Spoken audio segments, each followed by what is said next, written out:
Мы, Михаил и Панаила, находимся в нашем родовом поместье. Мы его назвали Белопавлинное в честь белых павлинов, которые мы очень хотим потом иметь. Родовое наше поместье находится в родовом поселении Миллионки, это Калужская область. Родовое поселение – это такое общество, сообщество людей, где действуют определенные правила. Ну, например, здесь большие участки. Здесь участки от 1 до 2 гектаров. То есть каждая семья берет такой большой участок, чтобы на нем сотворить красоту, чтобы создать сад. Высадить большие деревья, такие как кедры и дубы, где невозможно сделать на маленьких участках. Сделать такие массивы леса даже, пруды. Ну, то есть вот по полной программе развернуть свою фантазию в ландшафтном дизайне. Да, и также завести зверей, такие как лошади, те же козы, которые нуждаются в пастбищах и в большом пространстве.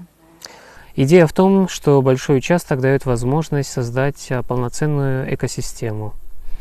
Ну и чтобы максимально обеспечить человека продуктами питания и в целом сделать его пространство комфортным. Как у каждого животного есть своя территория, так вот мы живем и понимаем, что да, очень комфортно, когда от соседа до соседа, ну, порядка 100-200 метров. Очень хорошее ощущение, что ты в принципе один, но рядом есть люди. Там где-то за деревьями есть еще домики. Вот. Но такое большое собственное пространство очень приятно ощущается. Мы уже здесь живем почти что 15 лет и можем это подтвердить. А когда мы идем в супермаркет, а там, например, клубника из Греции. И она еще и дубовая, и еще и непонятно, сколько она транспортировалась. Становится немножко вот опасаешься, такое есть. Но вот чем надо напичкать эту ягоду, когда у нас клубника с утра до вечера, вот еле-еле, и все, потом сорвал вкус. Я уже не говорю о том, что как вы только срываете, это вот бесподобный вкус. Потом все это теряется. Вот 50% точно потом уходит. Так вот, если я не ошибаюсь, сейчас несколько сотен таких родовых поселений по всей России. Они в разной степени развиты, некоторые только начинают, некоторые старше, чем Миллионки намного. У каждого что-то свое интересное. Мы общаемся поскольку между собой, вот, делимся опытом. Они все созданы людьми, которые сами инициировали, как бы это не государство создает такие программы или кто-либо, а просто сами люди заинтересованы жить таким образом и сами по себе организовывают, находят земли и дают клич, ищут людей, которые единомышленники, и вместе с ними начинается весь процесс. Да, как правило, организовывается сначала инициативная группа из людей.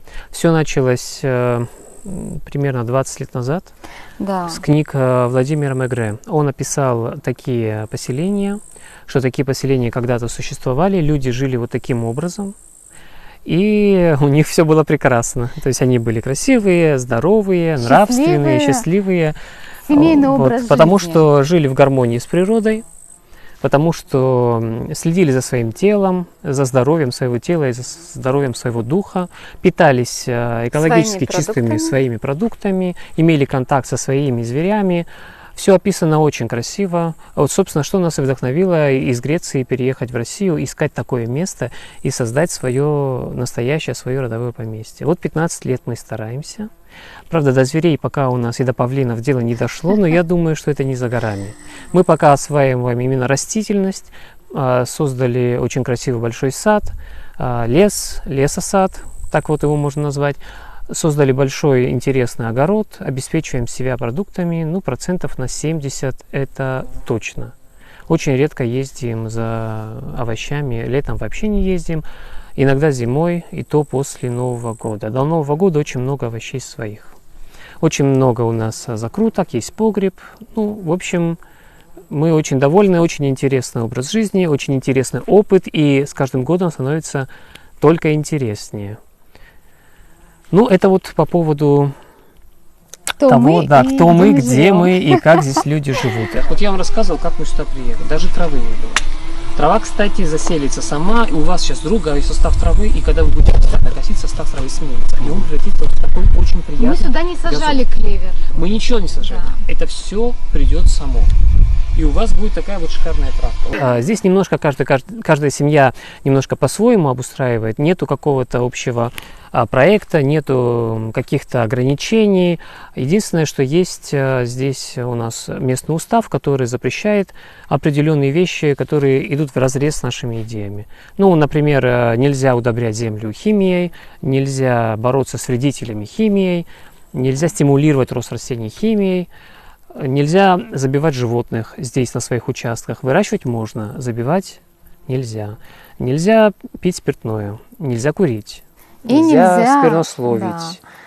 Есть еще ряд других ограничений. Люди, когда приходят, они ознакомливаются сначала с нашим уставом, читают все внимательно. В каждом поселении свой устав и свой сбор правил. Но они очень схожи между собой.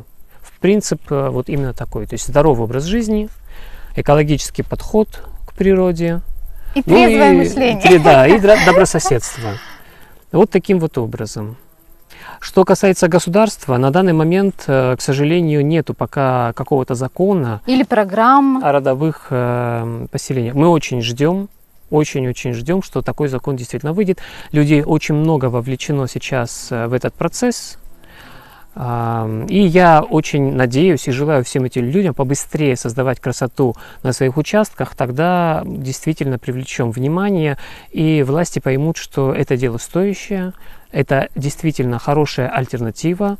Если появится закон, мы все выдохнем с облегчением. Но и сейчас мы двигаемся в правильном направлении, администрация всячески нам помогает, за что и огромная благодарность. Смотрите, здесь еще важный момент. В наших землях питательных веществ, как таковых, хватает, чтобы у нас росли кустарники плодовые. Не хватает, здесь плохой механический состав. Здесь как только начинается жара, все становится дубовое. И здесь очень быстро замирает жизнь. Когда начинается жара и все становится дубовое, ни червяков, ни там микрофлоры, все это замирает, не живет. И зимой все замирает. То есть реально, когда они работают, это весной немного и немного осенью. Вот при таких условиях плохо, все растет плохо. Когда мы создаем вот такие завалы органики, под ними очень долго сохраняется влага. Вот сейчас ливни прошли, вот эта земля высохнет, ну вот верхний слой за день, 10 сантиметров за неделю, а через 2 недели вообще там уже все насквозь будет сухое. Вон там мы будем копать, там будет влажно. Это просто большое затенение вот этим вот массивом. И плюс еще, ну просто вот это как мульча, работает как мульчирование, то есть там не испаряется влага, от земли влага не испаряется, она туда попадает и очень долго хранится. И, значит, что бы я рекомендовал, если есть органика, создавать валы, сажать в 2 яруса, то есть снаружи сажать более низкие, как спирей мы говорили, а сзади сажать более высокие. Если речь идет о плодовых, то то же самое, снаружи плодовые кустарники, а сзади плодовые деревья. Около этих валов будет расти все, декоративное, плодовое, хвойное, все. Это лучшее, что мы открыли для себя. Это, конечно, не открытие какое-то, но до нас этой информации не было. Мы эту информацию не знали. Мы, когда еще были в Греции, мечтали о родовом поместье. Мы не знали, где конкретно мы осядем.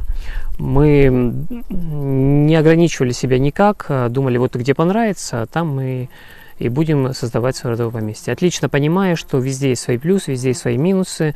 Мы могли оказаться в каком-то южном регионе, там была бы засуха, но зато мы могли бы выращивать и инжиры, может быть, гранаты, и персики. Хотя персик в итоге мы и здесь вырастили. Да, мы смогли. Но там есть свои возможности. Зато здесь очень много ягод, и огород практически без полива. Поэтому тоже свои плюсы, что трудно представить на югу, чтобы росли овощи, и их не поливать. Это почти что невозможно. Мы попутешествовали по России, объехали очень много поселений. 11 поселений мы объехали. Добрались до крайнего, это было в Абакане. И просто сели и вспомнили, вызвали свои воспоминания, где нам было приятнее по ощущениям. И в итоге поняли, что приятнее по ощущениям нам в Миллионках. Вот мы сюда и вернулись. Делаем сок из облепихи. Вы не поверите, это вот что-то. Мы апельсиновый сок в Греции напились вот очень много апельсинового сока. И, если честно, он здесь не хватает. Но когда мы попробовали сок из облепихи, мы его делаем с медом и разбавляем с водой, и вы не поверите, руки трясутся, когда мы это пьем, прям организм витамины, реально, витамин С, вот он прям там чувствуется, и вкус намного более интенсивный.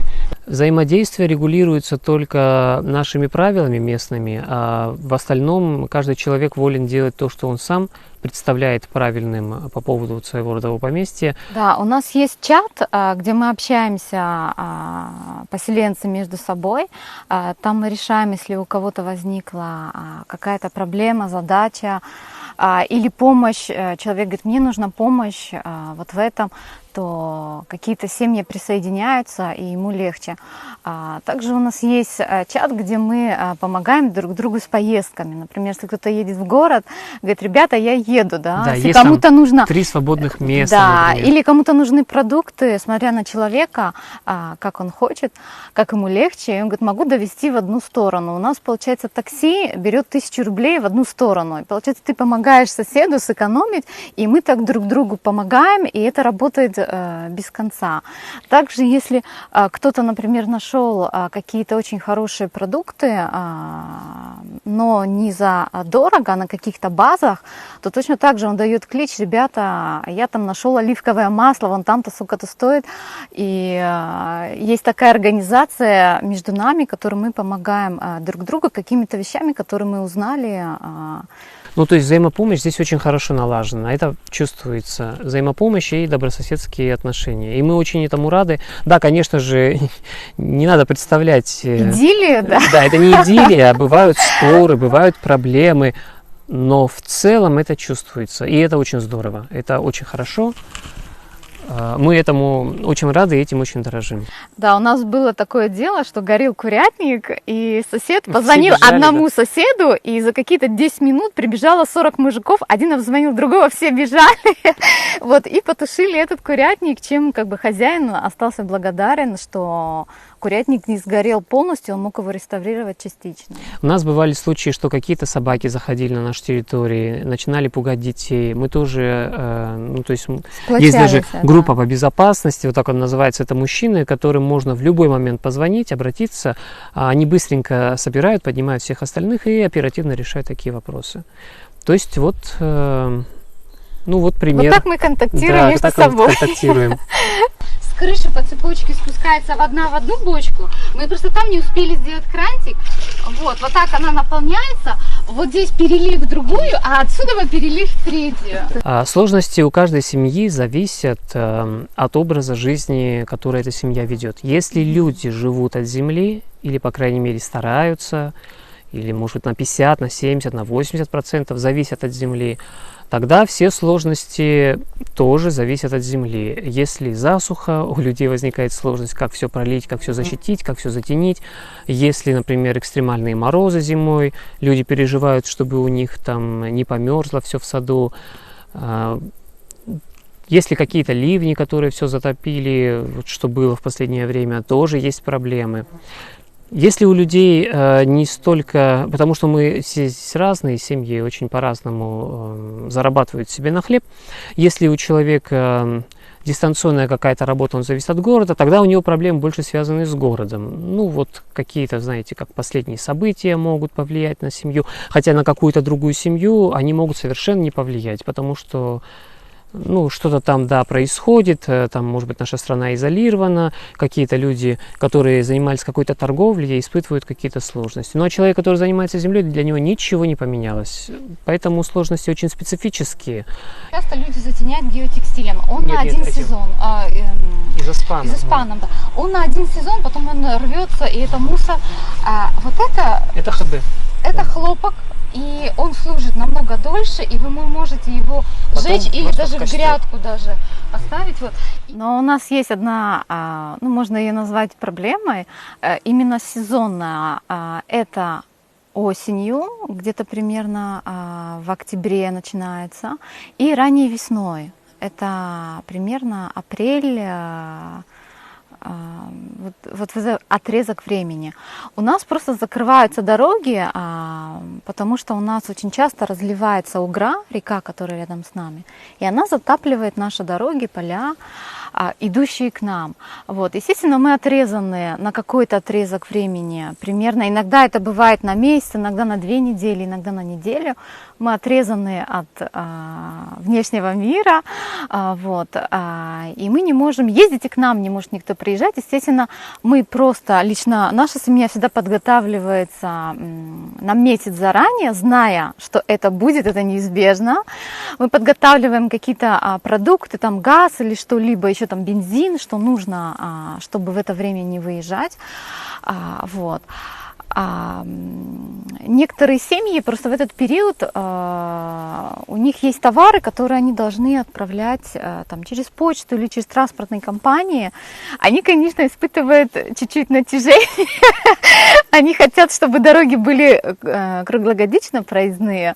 Вот. Но для нашей семьи это не является каким-то стопором, какой-то такой большой проблемой. Но мы и сами по себе не часто выезжаем в город, поэтому, да, можно заранее запастись и подождать. На самом деле это не каждый год происходит, но я имею в виду, разлив реки не каждый год происходит, но дороги грунтовые у нас, поэтому они, да, они каждый сезон, там, осенью и весной, они становятся непроездными.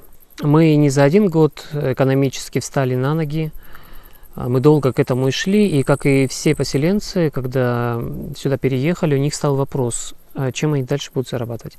Часть людей остались на своих прежних работах и даже катались в город и назад, вот как-то так. Но это, конечно же, очень сложно. Часть людей, у них была возможность дистанционно работать, они до сих пор так и работают. Конкретно в нашем случае мы не только переехали из города, мы переехали с другой страны, поэтому, естественно, ни о какой работе дистанционной речи. Придачу, что Панеила была дизайнером, я пианистом.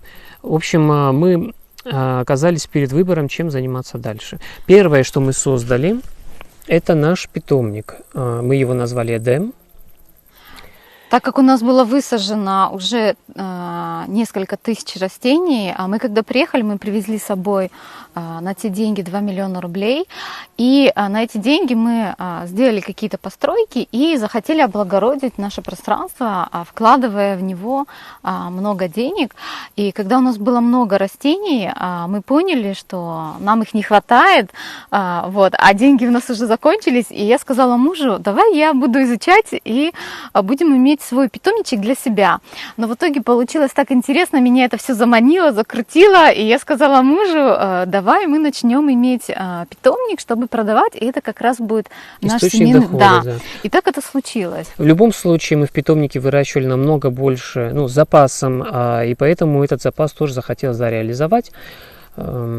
Сколько лет нашему питомнику? 6, может быть? Наверное, лет 7. Может быть, 7. Вот 7 лет этот питомник уже существует, и с каждым годом продаж все больше и больше. В последнее время мы специализируемся именно на проектах. Но самое ценное, что у нас есть, все-таки это наши знания. Мы здесь живем давно, занимаемся плотно землей, поэтому, когда люди у нас заказывают проекты, они могут быть уверены, что это не просто красивые картинки, а это будет работать, и это будет привязано это к их местности. Знания, которые мы получили. Мы работаем с большими площадями, то есть мы не специалисты в каких-то очень маленьких садах с интенсивным уходом. Мы как раз специалисты по большим, обширным и большим глобальным площадям, садам. То есть ландшафтный дизайн, который охватывает гектары и который в дальнейшем потребует ухода, но минимального. Растения выбираются именно такие, которые смогут сами за себя постоять, и у нас уже есть четкое представление, как это все будет происходить. Мы приезжаем на участок, осматриваем его внимательно. Конечно же, мы специализируемся на Калужской области в нашем климате, хотя немножечко представляем, как в других, но больше мы по этому климату. Так что вот периодически к нам обращаются, и из питомниководов мы уже переходим немножко в таких ландшафтных дизайнеров. Это вот первое. Это номер один, да, это доход номер один. Вот я хотела вас бы пригласить, чтобы вы попробовали. Это ягода ежемалина. Вот, обязательно попробуйте. Это шикарная, мы ее обожаем. Она неприхотливая, она высажена. Вот здесь вы можете увидеть, прям кушайте, не стесняйтесь. Вот видите, вот здесь был старый вал, он практически сгнил, осталось 20 сантиметров от земли. Второе, что мы создали, потому что питомник работает только летом. И он работает, вернее, весной и осенью в большинстве. Ну, в последнее время мы продаем еще в И горшках летом, да. растения, летом. Ну, в любом случае, зимой он совершенно не работает. Поэтому мы создали столярную мастерскую. Начинали мы с одним моим другом. В итоге я остался один. Эта столярная мастерская называется «Дереводел».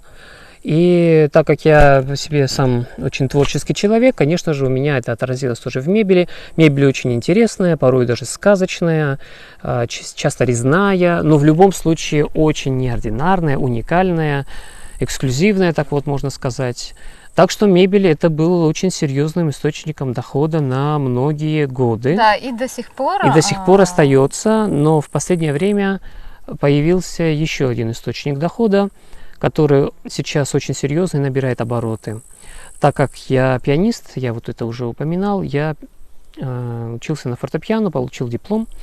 И, собственно, я учился на композитора. Поэтому я пишу музыку. И эта музыка становится все более и более востребованной. И это прекрасно. Мне очень нравится, потому что я нахожусь в своем родовом поместье, черпаю вдохновение от этой замечательной природы. И в голову приходят очень прекрасные мелодии. Я их пишу, людям нравится. Да, это мой musical portrait в Инстаграме и ВКонтакте можно также увидеть. Да, это музыкальные портреты людей, это очень интересная тема. Она не Похоже, просто... что да, пока такого серьезного проекта не было. Значит, человек присылает фотографии свои и описание. У меня есть определенные требования, я высылаю человеку, а он взамен мне присылает то, что я от него потребовал. В том числе и детские фотографии. Я внимательно смотрю на весь этот материал, читаю, пытаюсь понять этого человека, прочувствовать его. И потом я сочиняю такое вот произведение. Это поток импровизации, то есть без каких-то заготовок. Вот просто я сажусь и начинаю играть то, что идет от души конкретно для этого человека. Получается произведение от 15 до 30 минут. Очень красиво это все оформлено. И человек получает вот такой вот продукт. Но, судя по отзывам, это что-то очень интересное, очень уникальное. Людям очень нравится, поэтому это набирает обороты. Помимо этого, я, конечно, занимаюсь и просто музыкой, вот как композитор, это тоже есть. Для людей, которые хотят переехать на землю, не в плане на дачу, а в плане вот на большой участок земли, да, либо присоединиться в какое-то поселение или купить себе такой большой участок, неважно, большой участок имеет свою специфику. Значит, совет номер один. Не надо разочаровываться. Вы должны учитывать, что такого опыта очень мало. То есть, как организовать такое большое пространство, такого опыта не существовало до сих пор. И сейчас его очень мало. В основном он исходит как раз от людей, которые давно уже проживают в родовых поместьях и знают, как с этим обращаться. Поэтому ошибки, они просто неизбежны. Но именно благодаря этим ошибкам вы точно будете знать, как не надо поступать в следующий раз. Значит, приступая даже к проекту, когда вы захотите набросать какой-то эскиз, как будет выглядеть ваше поместье, там, ваше пространство, это обязательно надо делать, чтобы потихонечку заставлять себя мыслить в этом направлении. Но там обязательно будут ошибки, и если вы своими руками не совершите ошибок, тогда готовые решения со стороны, да, это не плюс вашему опыту. То есть, забегая вперед, скажу, это все возможно, нужно только время, и чтобы люди в этом направлении работали. Да, так что не разочаровывайтесь это, и да, делайте номер эскизы. Не разочаровывайтесь. Более крепкие растения это всегда из косточек. И так как персики очень хорошо косточками размножаются, мы их именно так и размножаем. Да, мы продаем саженцы персиков, мы их выращиваем именно из своих персиков. Совет номер 2, что связано с большим участком земли. Ну, наверное, не спешите строить большой дом, такой вот основательный, вкладывая туда очень много средств. Сначала лучше построить маленький дом, пожить на этой земле и присмотреться, прислушаться, принюхаться, то есть понаблюдать. Включите вот эту вот наблюдалку, внимательно следите за тем, что происходит вокруг. Вы можете избежать очень многих ошибок. Ну, например, когда мы приехали, мы сразу же построили дом на той полянке, где не было деревьев. У нас здесь все было в соснах очень-очень густо, в молодых соснах. Метр, разница от дерева была метр. Да, расстояние было очень маленькое между деревьями, и пришлось бы очень много вырубать. Ну, конечно же, мы нашли полянку, обрадовались и говорим, ну классно, вот ничего не надо делать, строй сразу же домик. И построили. Полянка была довольно большая. Она и сейчас и есть, вот там примерно, на которой мы сидим. Но мы увидели как оказалось, да, что деревья растут не случайно там, где они растут. И полянки, которые в таких местах, где густо растут деревья, образуются тоже не случайно. Чаще всего это там, где застаивается весной вода, и молодые деревья просто сгнивают на этих местах. Поэтому мы обнаружили, что наш дом практически плавает. Но он, конечно же, на столбиках. Все нормально, все равно это... Но весной он здесь стоит такой, как да, это некомфортно и не очень болото. правильно с точки зрения фундамента, чтобы вот вода была прямо под домом. Поэтому, если бы мы были более наблюдательные или прожили бы хотя бы 1 год в каком-то маленьком домике, мы бы смогли увидеть это явление и точно сказать, что нет, вот здесь вот не надо строить на самой там верхушке, даже если придется очень много деревьев сносить. Ну, это вот как бы совет номер 2. Совет номер 3. Вы никогда не сможете заранее знать, чем вы будете зарабатывать на земле. Это действительно так. Можно дать людям очень много разных примеров, как у одного одно получилось, у другого другое, но это все очень-очень индивидуально, зависит от талантов человека. Если есть работа, которую можно выполнять дистанционно, это здорово. Если можно перейти на такую работу до того, как переехать на землю, это тоже здорово. Но все равно не бойтесь, в любом случае правильное решение придет, тоже нужно терпение и наблюдательность. А так как это может произойти не сразу, нужно накопить средства. Перед переездом нужно обязательно накопить средства, чтобы они хватили вам на год или на 2. Да, мы работали с Мишей вдвоем, у нас были хорошие работы, которые приносящие нам хороший доход. Это в Греции? Да, это в Греции. Мы работали 3 года вдвоем. Да, мы копили, очень серьезно экономили. Да, и мы понимали, что мы приедем, у нас должны быть деньги, получается, с голыми руками ничего не получится, надо иметь какой-то определенный капитал. И второе, что очень важно, его нужно очень хорошо в этот год, который вы будете обустраивать, очень правильно вкласть, чтобы эти деньги не улетели впустую. Чтобы не закопали их в землю. Да. Да. Но это тоже с опытом приходит. Но самое главное, что я хочу передать, что если участок используется как дача, то в принципе все нормально. Можно приезжать на выходные, можно приезжать там, на праздники. Но если человек хочет постоянно проживать, тогда то, что мы сказали, очень актуально. Лучше накопить средства, не спешить с переездом, чтобы этот переезд был наименее болезненным. Значит, мы желаем всем найти свое место в жизни. Это очень важно. Мы его нашли. Это место именно в России, именно в Калужской области, и именно на нашем участке. И мы чувствуем себя счастливыми. Это действительно вещь, что когда ты его почувствуешь, ты хочешь, чтобы у всех так было, потому что это преображает внутри. Может быть, не всем суждено или не всем это будет комфортно, да. Не всем понравится вести такой образ жизни. Но для тех, кому это подойдет, мы с радостью снимаем такие ролики, чтобы людей вдохновить, чтобы они не боялись. Ничего такого нет, чего человеку не под силу. Мы совершили такой вот переезд, это было рискованно, но все риски оправдались, мы остались очень довольны. В итоге мы стали востребованными специалистами в разных областях и в экономическом плане не испытываем никаких проблем. Так может получиться у каждого, главное почувствовать.